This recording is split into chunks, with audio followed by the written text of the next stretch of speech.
Sir Handel stayed shut up for several days. But one market day, Peter Sam couldn't work. He needed repairs. Sir Handel was glad to come out. He tried to be kind, but the coaches didn't trust him.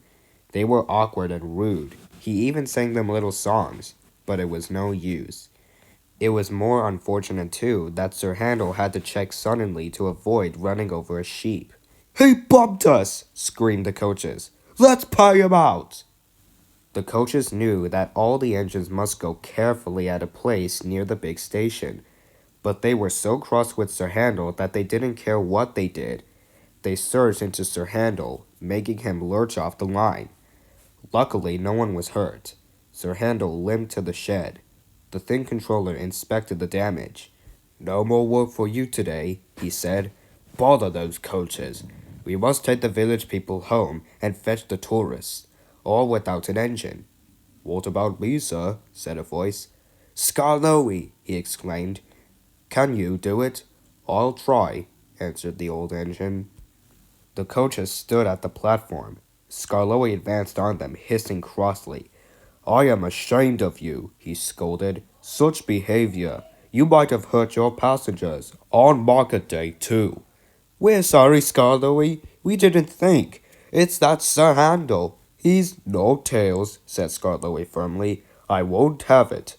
And don't you dare try your tricks on me." "No, Skarloey. Of course not, Skarloey," quivered the coaches meekly. Skarloey might be old and have dirty paint, but he was certainly an engine who would stand no nonsense. His friends crowded round, and the guard had to shoo them away before they could start. Skarloey felt happy. He remembered all the gates and stiles where he had to stop and whistle to his friends. The sun shone, the rails were dry. "This is lovely," he thought. But presently they began to climb, and he felt short on steam. "Bother my tubes," he panted. "Take your time, old boy," soothed the driver. I'll manage," he wheezed, and pausing for breath at the stations, he gallantly struggled along. After a rest at the top station, Skarloey was ready to start. It would be better downhill, he thought. The coaches ran nicely, but he soon began to feel tired again. His springs were weak, and the rail joints jarred his wheels. Then, with a crack, a front spring broke, and he stopped. "I feel all crooked," he complained. "That's torn it," said his driver. "We'll need a bus now for our passengers." "No," pleaded Skarloey.